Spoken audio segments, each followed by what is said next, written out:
Today we're going to replace the sway bar link ends on this 2015 Toyota Sienna. Alright, first thing we're going to do is remove the wheel.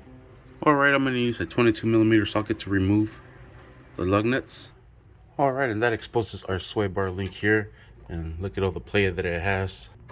Alright, I'm going to use a 6mm Allen wrench to hold it here. And with a 17mm wrench, I'm going to break it loose.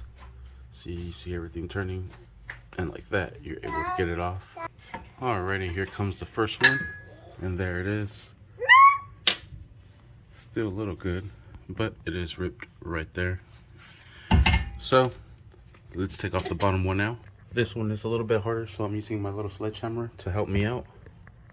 Alright, and there it is. And yeah, that one is pretty bad too. Sweet. That is how you remove that bottom passenger sway bar link. Make sure you stay tuned for the video of how to install the replacement. Thank you for watching.